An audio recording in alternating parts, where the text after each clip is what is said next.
Assalamualaikum warahmatullahi wabarakatuh. Nama saya Azia Ulfahariska dengan NIM 211-33011.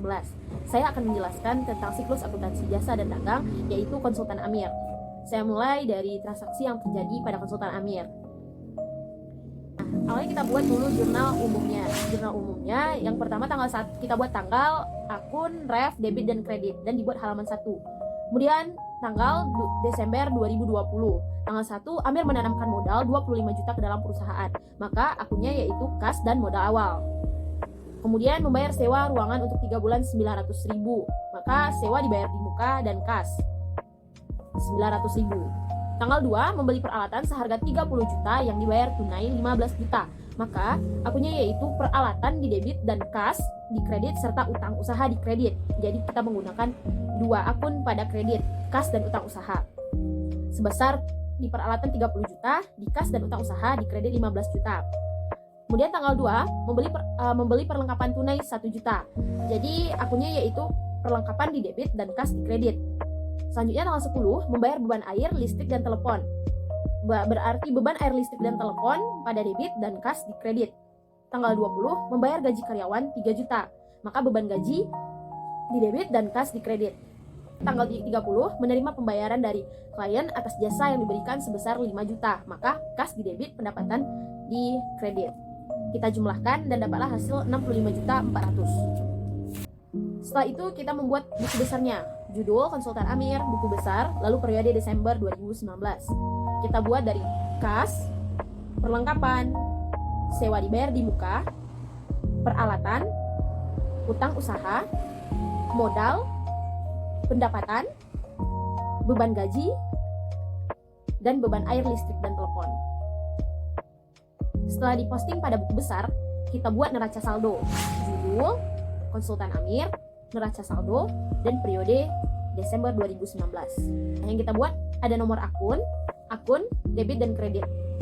Kita buat berurutan berdasarkan yang telah kita posting tadi pada buku besar, mulai dari kas sebanyak 9.600.000, yaitu hasil pengurangan dari kas yang debit dan kredit 30 juta dikurang 20.400.000 menjadi 9.600.000. Kemudian perlengkapan di debit sebesar 1 juta, lalu sewa dibayar di muka sebesar 900.000.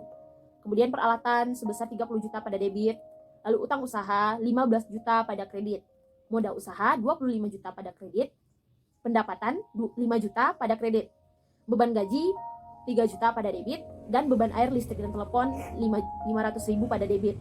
Jadi jumlahnya yaitu 45 juta debit dan kredit. Nah, selanjutnya kita buat jurnal umum. Ini adalah jurnal penyesuaian, tetapi kita buat jurnal umum pada halaman kedua.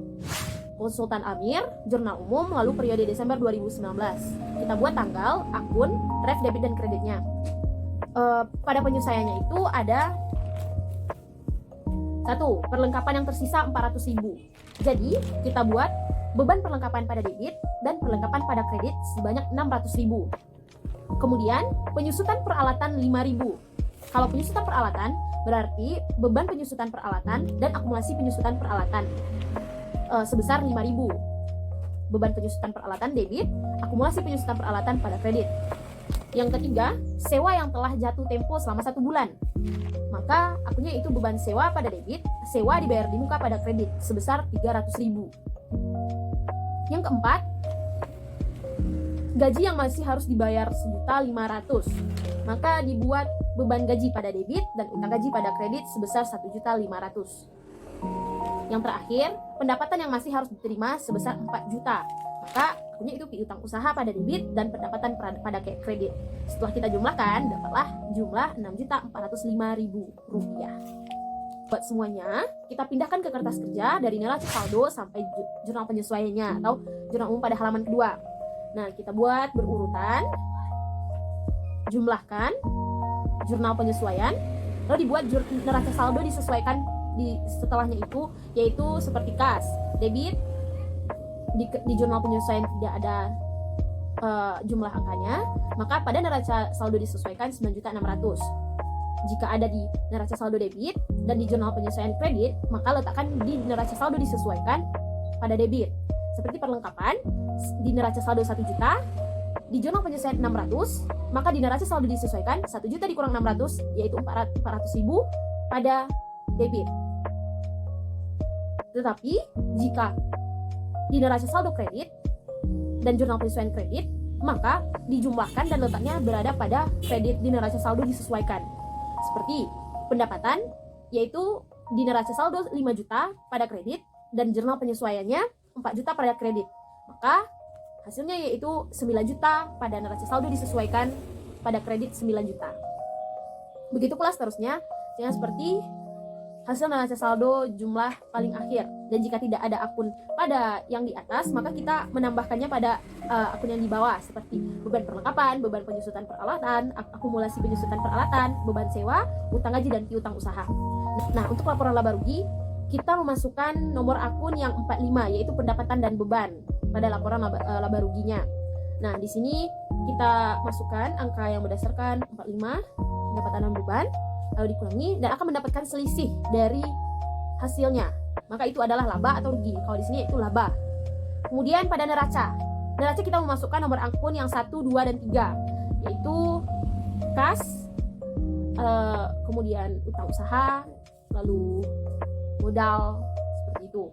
Setelah kita membuat neraca lajur atau kertas kerja, maka kita akan membuat laporan keuangannya, yaitu ada 3, laporan laba rugi, laporan perubahan modal, dan juga neraca. Nah, pada laporan laba rugi, kita memasukkan pendapatan dan beban. Hasil tersebut ialah laba atau rugi. Kalau di sini laba. Kemudian kita membuat laporan perubahan modal. Nah, ini kita buat modal awal dan laba usaha yang ada. Jika ada privé dikurangi privé. Kalau sini tidak ada, maka itu adalah penambahan modal atau pengurangan modal. Pada neraca kita buat aset sama dengan liabilitas dan ekuitas, bukan pasifa dan aktiva. Jadi aset itu berupa kas, perlengkapan, sewa dibayar di muka, peralatan, akumulasi peralatan, dan piutang usaha. Sedangkan liabilitas dan ekuitas itu utang-utang usaha dan juga modal. Nah, dijumlahkan maka hasilnya akan balance. Selanjutnya kita buat jurnal penutup, judul konsultan Amir, jurnal umum, tetapi kita jurnal umumnya kita buat pada halaman ketiga, yaitu jurnal penutup. Kemudian periode Desember 2019, Desember 2019. Kita buat tanggal 31 Desember 2019. Lalu di sini kita menutup akun-akun, yaitu akun beban, akun pendapatan, dan juga ikhtisar laba ruginya. Nah, kita buat neraca saldo setelah penutupan.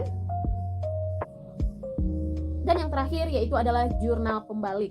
Itu dibuat pada tahun selanjutnya, berarti tanggal 1 bulan 1 2020. Itu dia dibuat jurnal pembalik, tapi judulnya jurnal umum pada halaman keempat. Sekian penjelasan saya. Assalamualaikum warahmatullahi wabarakatuh.